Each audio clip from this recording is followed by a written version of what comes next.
Hey guys, it's Justin from Davis 3D, back with another tutorial. In this tutorial, I think we'll be focusing on level design and how I personally create my level designs for the asset store. Now, the first thing I want to discuss is the mindset behind level design for the asset store. It's a little bit different than level design for a game.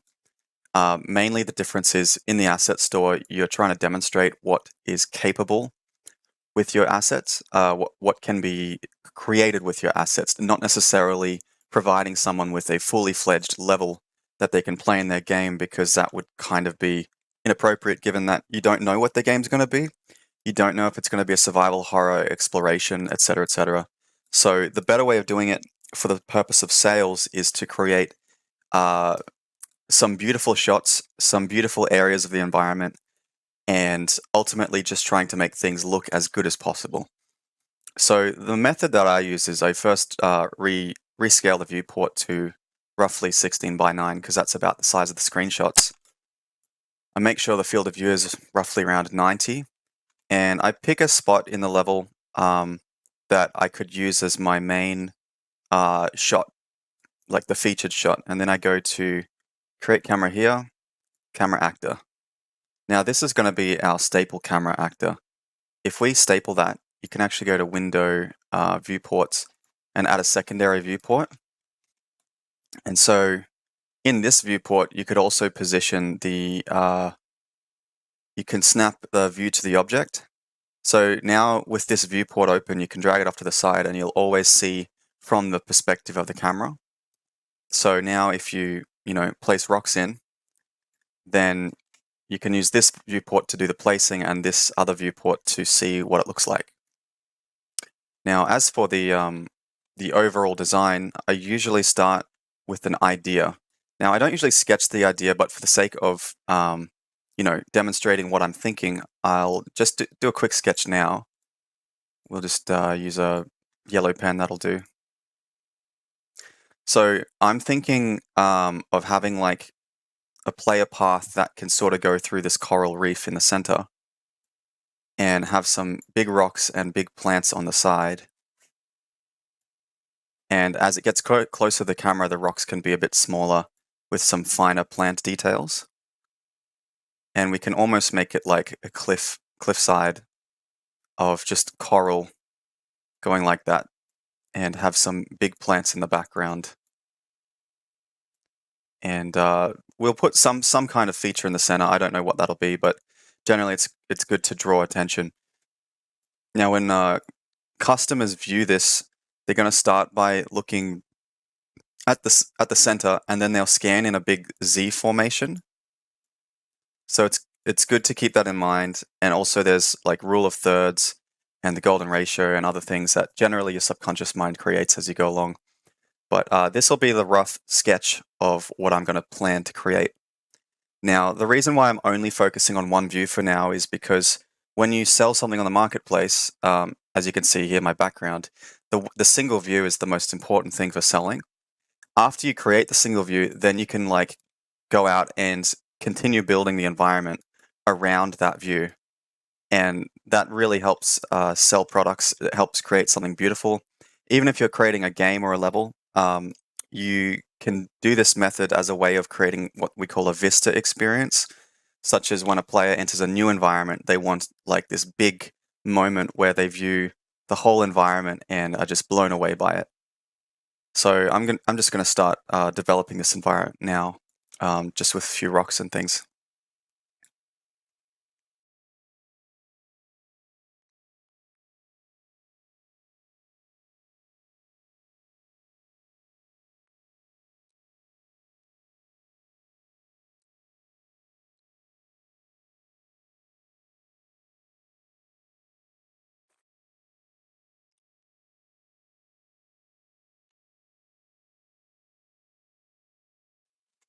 One good thing to keep in mind when developing the environment is if you go to the engine content and go skeletal mesh, you can drag in the tutorial TPP object. This gives you a good rough idea of the scale of the environment, which is also important when developing.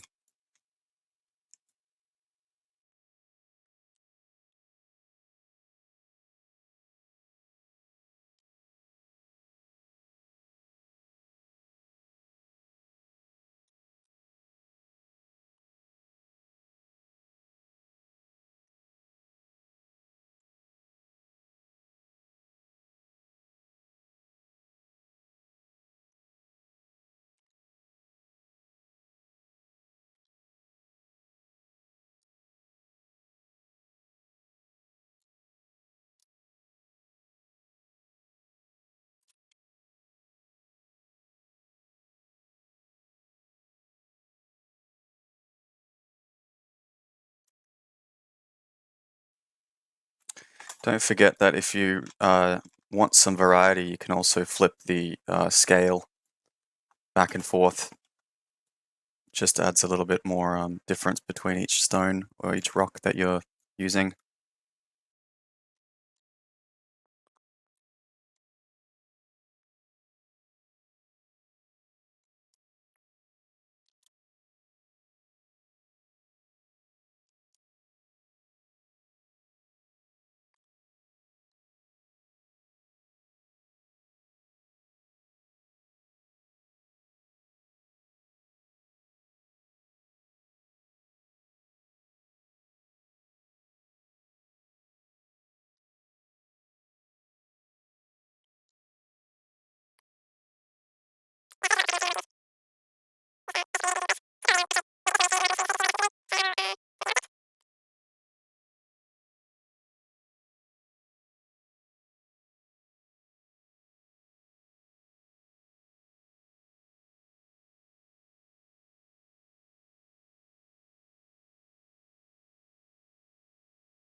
I think it's gone far enough, so I think I'm going to uh, make the channel go forward and then bend to the right and then bend to the left, and that'll kind of close it off the end in regards to the way that it looks from the perspective of the player.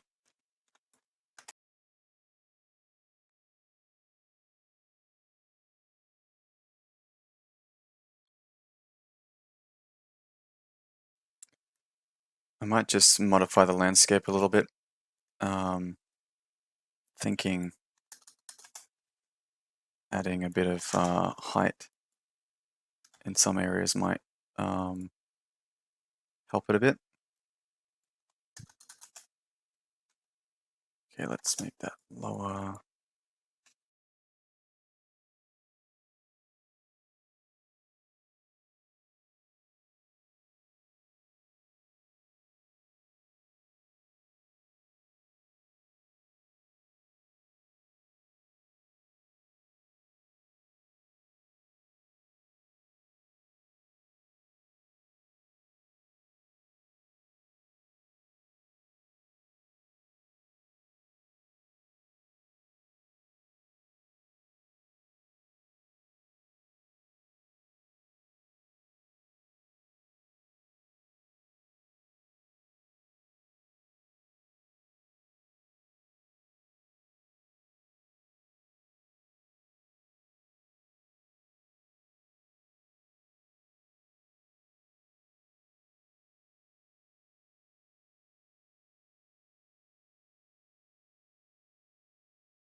I'm just currently focusing on the backdrop behind the main scene. It's always good to have really large objects very far away to kind of fill in the sky a little bit. Otherwise, it feels a little bit empty.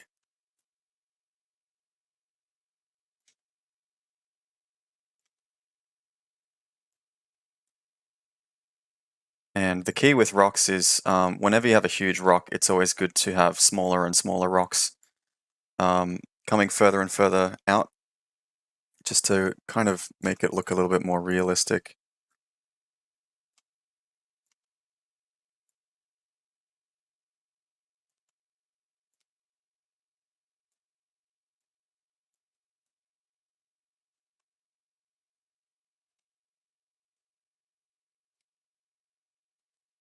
And the closer it gets to the bottom, the more sandy it'll become.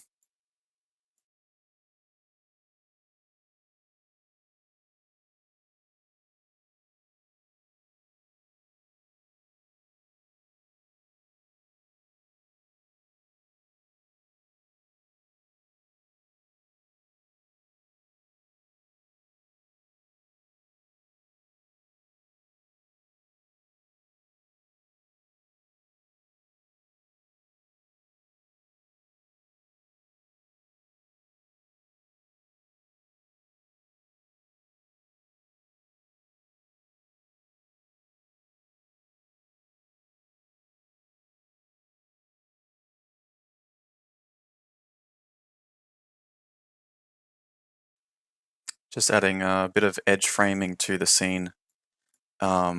This rock would help, but later on we might replace that with a plant. It just kind of helps to add really large objects in the background, and often putting them like next to the frame of the scene kind of fills in, makes it feel a bit more comfy for the eyes to look at. Just gonna make these ones further back.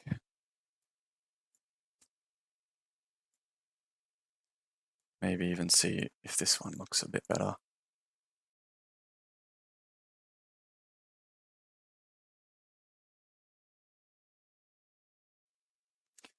Okay, so the main shot looks pretty well done.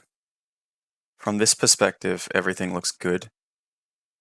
I think the next stage after adding the main large rocks is to add the smaller rocks. So we'll do that with the Foliage tool. If you have small rocks in your environment, just add them all. Set them up. So let's make that 20, 20.5. Let's see what happens. Okay, those are too small. Let's make that 2, 1, or even 3, 1. We can expand this larger now because we know the main shot framing's done, so we don't have to worry too much about having this extra one on screen. And let's make that 100. Okay, that's half decent. I think we're gonna change the material to be more sandy.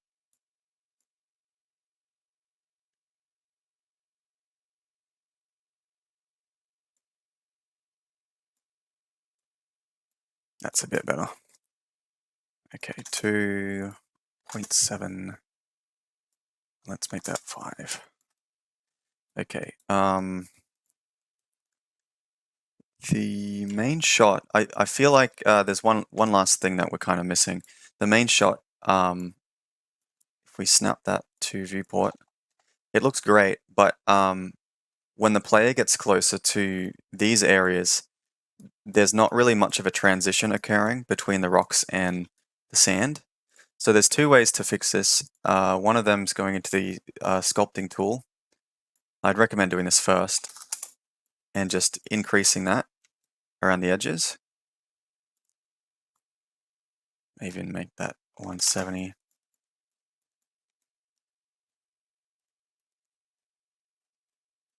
Just so it provides that natural smoothing effect.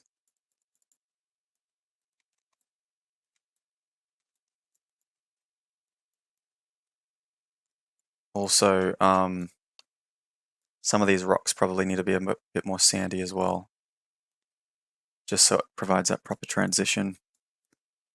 We could add a smoothing rock here. Make that sandy.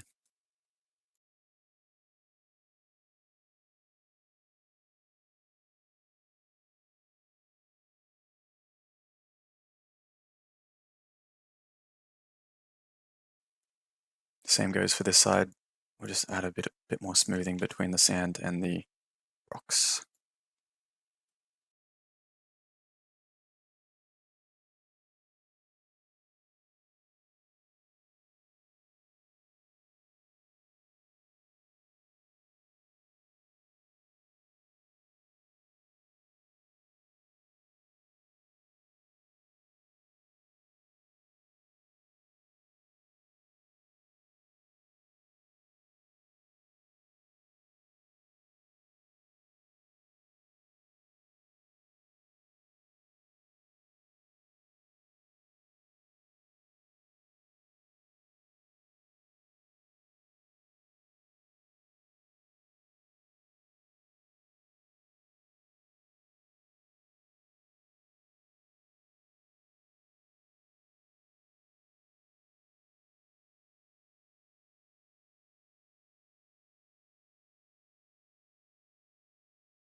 Alright, we can go back to the rocks now and start painting the small rocks.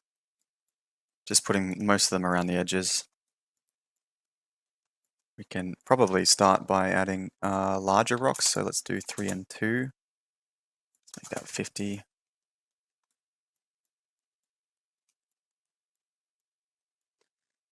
Because they're quite large, we could make the Z offset -20 to 0, just to add a bit more randomization. Also, random pitch, make that 360, align to normal, make that off. Now, things should be a bit more random.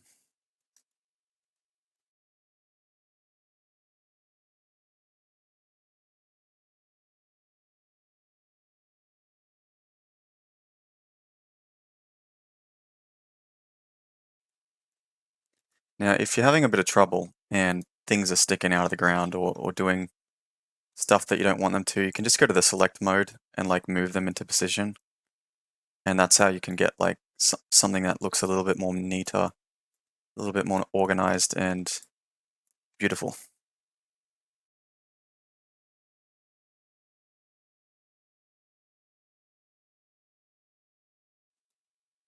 So I'm just going to paint a bunch along here and then move them into better positions.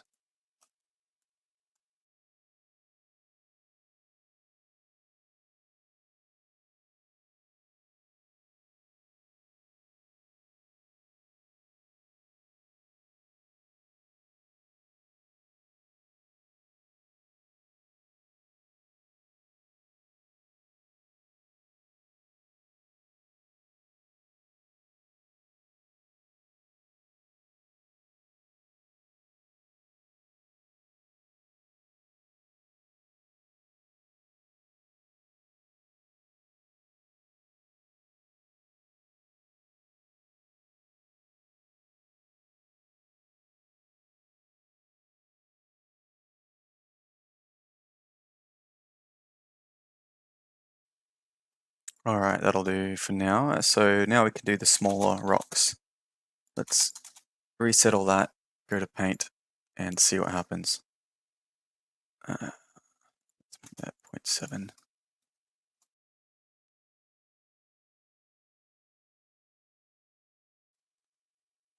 Sometimes the tessellation might stop them from going through the landscape if your landscape has displacement, so you'll have to adjust those after you paint them. Like this one, for example. Alright, so rocks are done. Time to paint some foliage. I generally start by again, doing the biggest and then working my way down to the smallest. So if we go to Snap Viewport and then grab our biggest plants, I'll just quickly save all.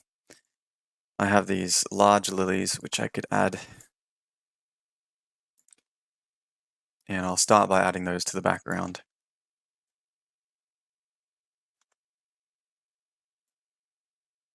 I'm not caring about exactly where this belongs, because I can always put items underneath it.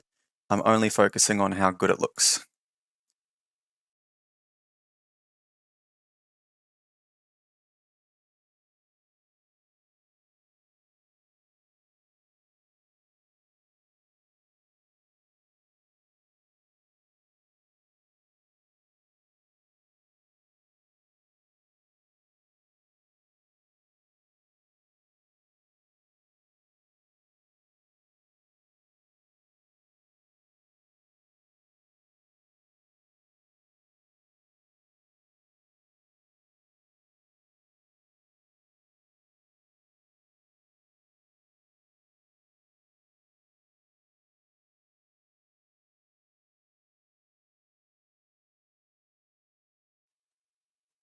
Sometimes if you want to make a plant or an item more visible, you don't have to make the rocks stay exactly where they are. You can actually move them to provide more visibility. We're kind of just filling the space. So the part that matters is more the space that's being filled rather than what exactly is filling it.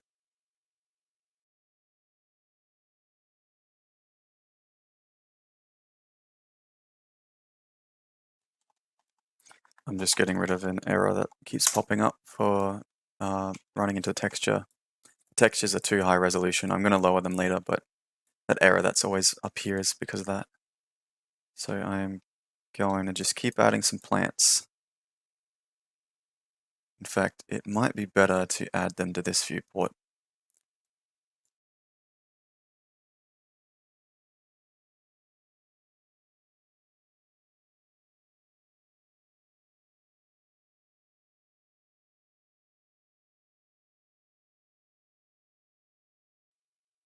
We're going to use the foliage tool later, but for now we're just going to place the plants that add the most to the scene in regards to artistic merit.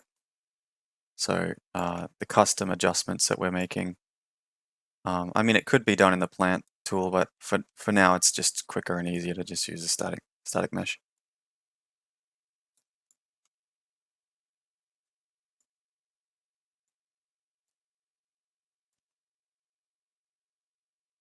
It's mainly because the foliage tool, when you paint a plant, often it doesn't let you rotate it properly. For example, if I chuck these down, like that's not the correct rotation at all. It doesn't let you do local space. So yeah, I just use static meshes for the main artistic ones.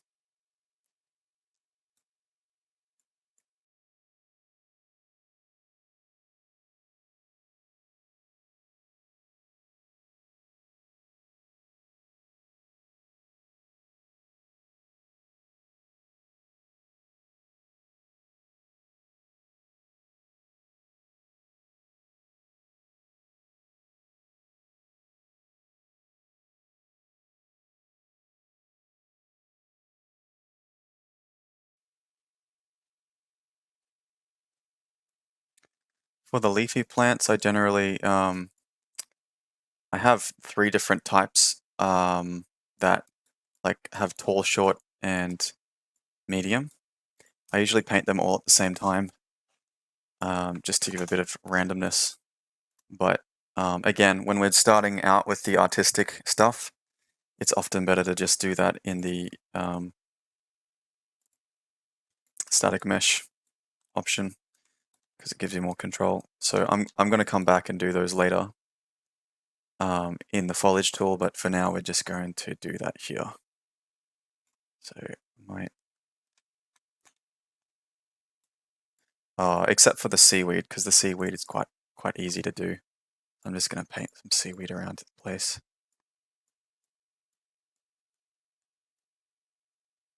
let's ramp that up to 400.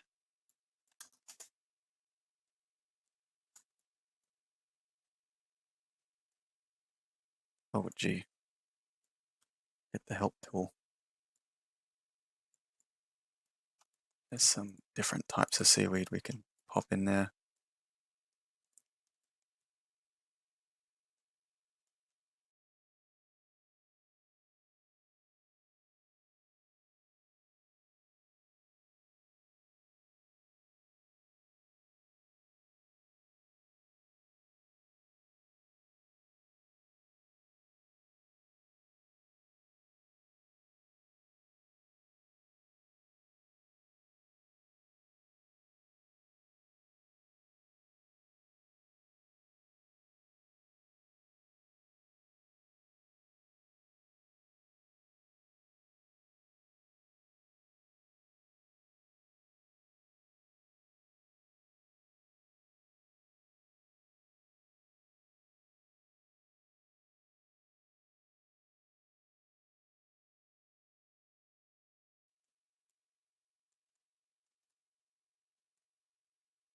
All right, let's take another good look at what we're doing here.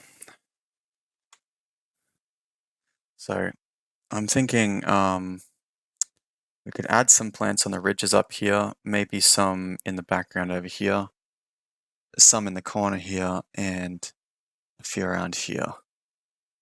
As for the sand there, we probably want to leave that clean just so it adds a bit more contrast. I might want to move this, I don't know. It does seem a bit crowded at the moment, so I'm not sure entirely what to do here. I'm just going to give it a bit of a trial and error and see if I can make something out of this that is a little bit less crowded. So I'm going to go to the foliage select mode, go into full screen and just make some modifications.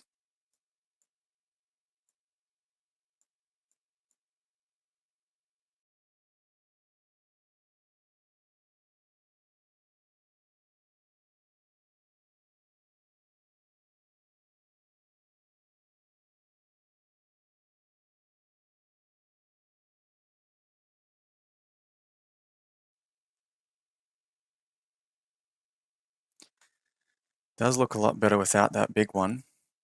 A lot less crowded. So I'm just going to delete a few things. See how it looks without that.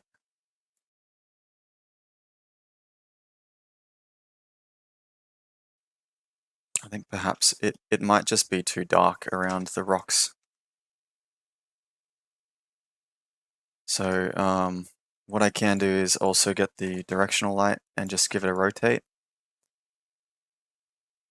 and see what kind of effects we can get out of that. So let's grab it here. That's looking a bit better.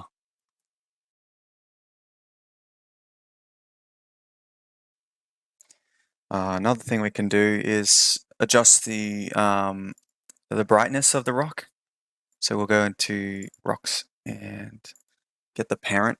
I always have a parent material for every major theme, like mesh theme. For example, all the rocks will have the same parent material, so that way we can change the brightness of it. Right, let's see if the power wants.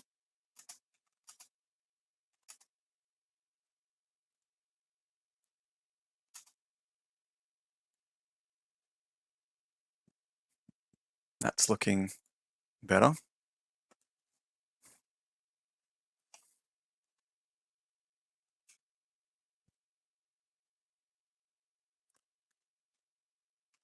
All right, so I'll probably have to edit the landscape here just to fill that in.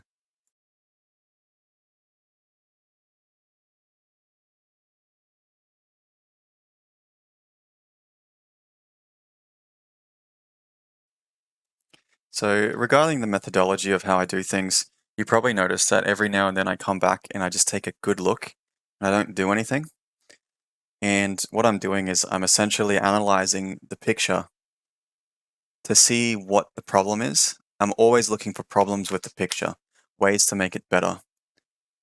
In regards to this picture currently, this side needs work, needs something done here.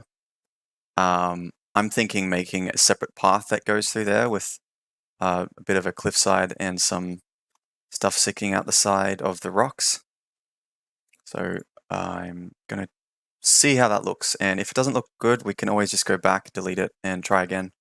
Try something else. I might use the flatten tool. Ooh, flatten tool's too strong. Let's do 200.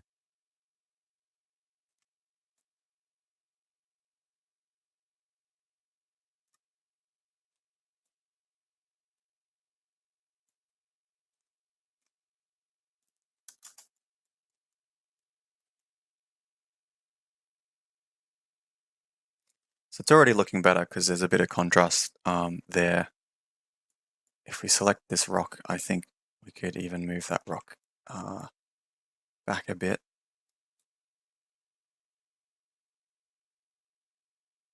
Or maybe even put it on this side.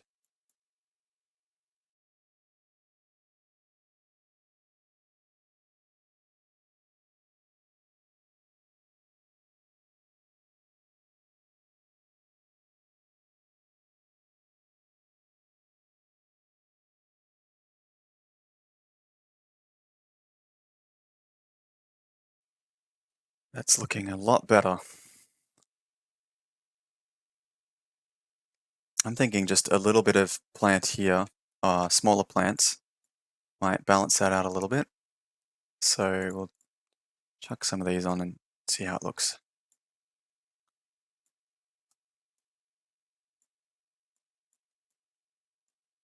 This is aligned to normal.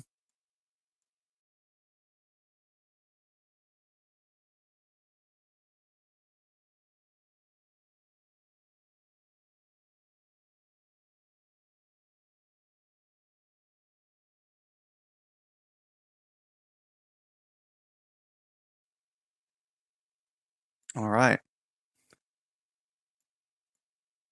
So that's looking really good now. If we hit play, the wind should be working. If I have wind, do I have wind? Yes, I do. Simulate. Now the plants, they kind of like move in the wind. It's always good to check that to see if the plants intersect with each other.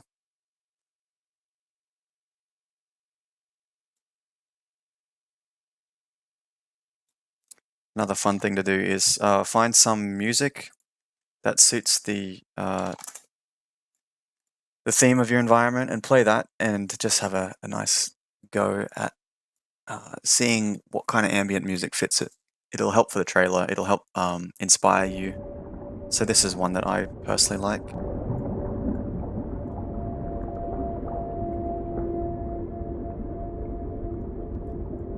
And just take a little break, take a good time to look at it and contemplate what can be improved, what can be done better.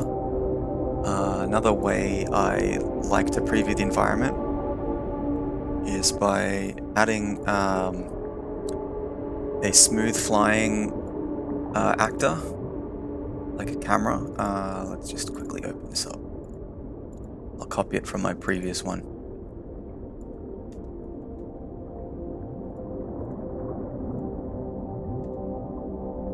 Okay, there it is. So now if I hit play, I can smoothly fly through the environment. We'll hide the taskbar.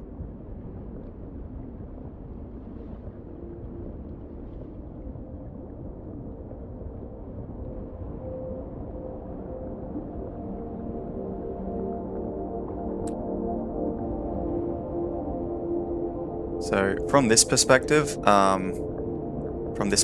mean, everything looks great.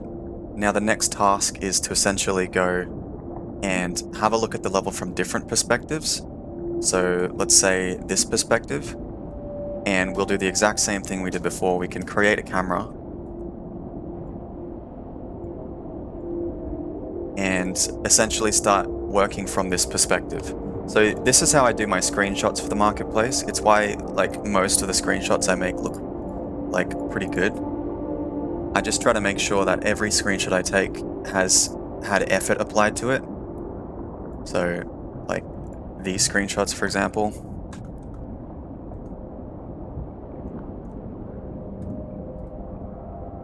So this one's pretty empty.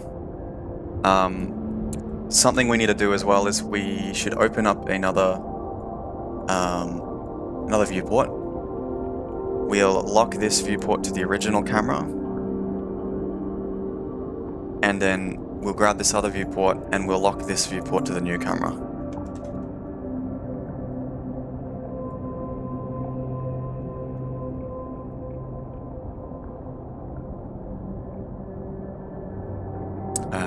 Okay, whoops. It seems like every time you snap viewport, it goes back to the other one. So what I'll do is I'll just position this one here.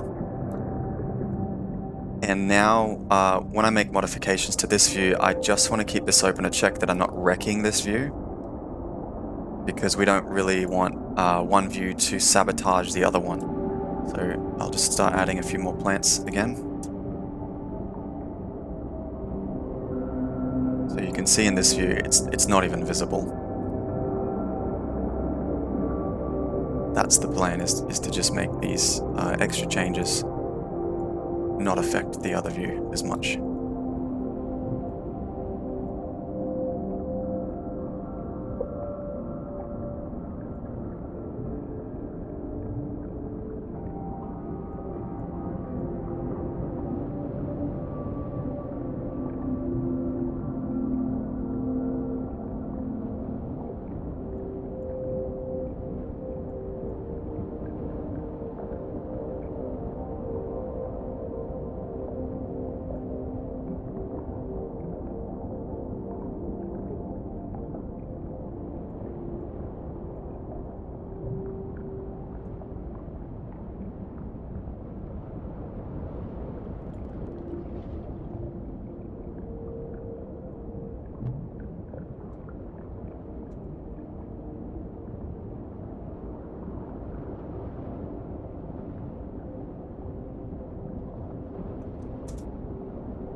try to add at least, I try to add everything, like every model I've created as, like included in the screenshots of my environments. Otherwise, like what's the point in selling it if they don't know, if the customer doesn't know what's included.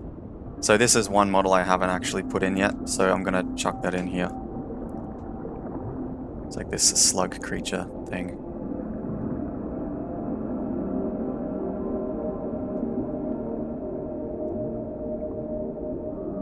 Could even put a shell behind it, just to make it look interesting. And that doesn't look very good. It needs some kind of contrast behind it, so I think what I could do is move this rock slightly. It's not really affecting this view much at all, so I'll move this rock slightly back. I think I'll make sure this has got sand on it. Expand it a little bit.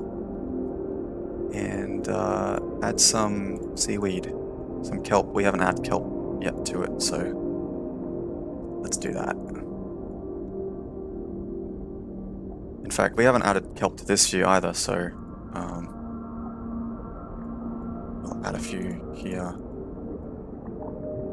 In fact, putting them on top of the ridge might be a good idea, so I'll try that. Whereabouts is this? It's about this area.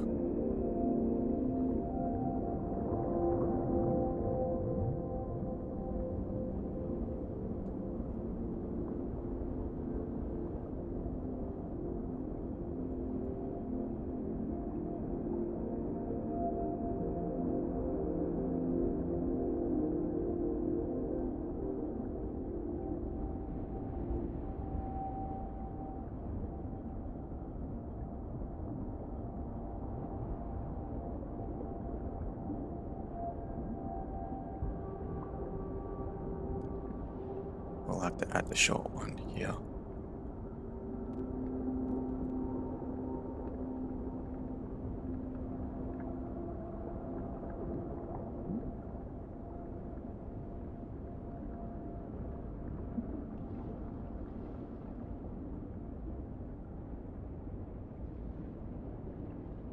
Yeah, right. I think the kelp's a bit too dark, so I'm going to affect the material as well. Let's go to leafy plants, kelp, brightness. Let's make that 2, 3, 5.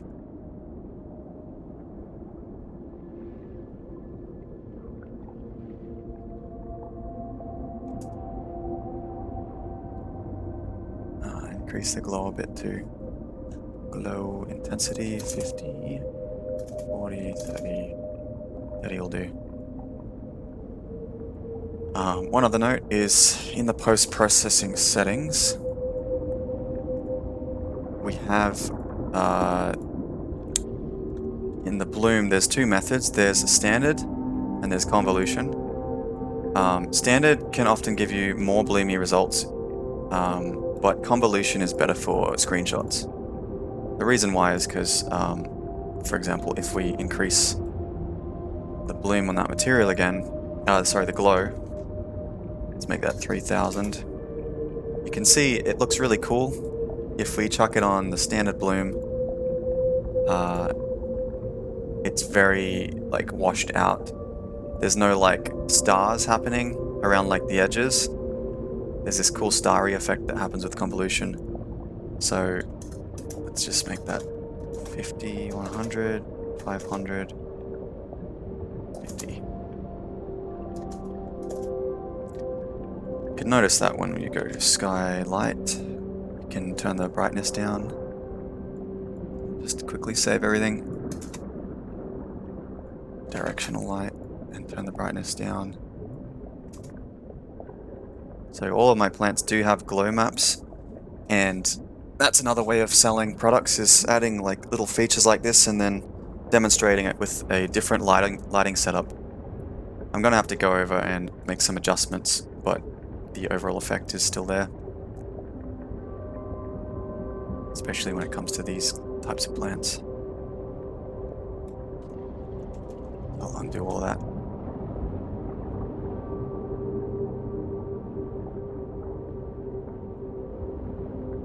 Now that the seaweed is a bit brighter, I think we can add some closer to the camera.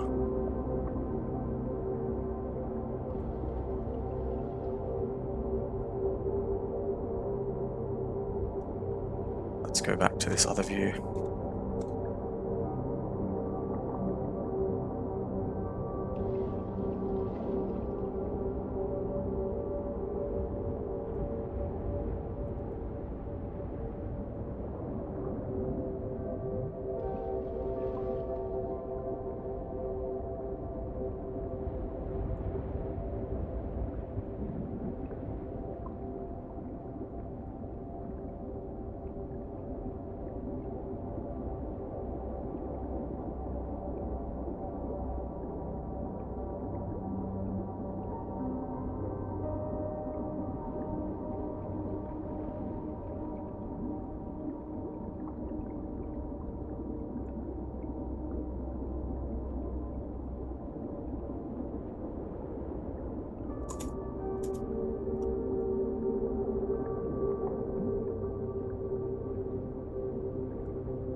that's looking really good. I think that'll do for now. We can come back later.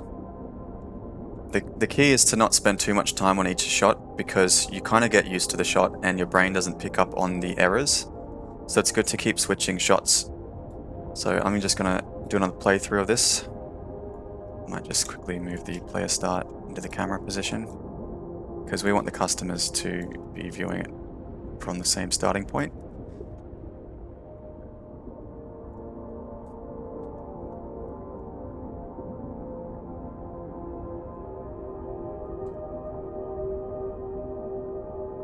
And there you have it. There is a half-decent level design. It looks like the brightness settings I did to the kelp plant didn't apply to the LODs, so I'm just going to quickly fix that and then have another fly through. Okay, kelp and kelp LOD. Okay, I changed the brightness setting on the LOD. That's what it was. So that's fixed now.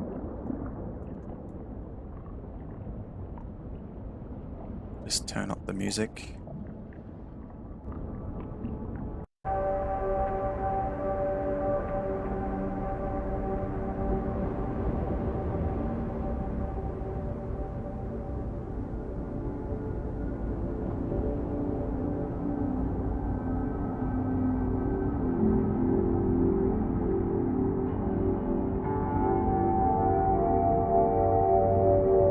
If you enjoyed this tutorial, feel free to check out my stuff in the marketplace.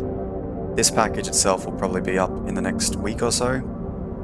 It's a pack designed to kind of celebrate the release of Avatar 2 with the underwater ocean theme. Anyway, thanks for watching, and good luck with your level design.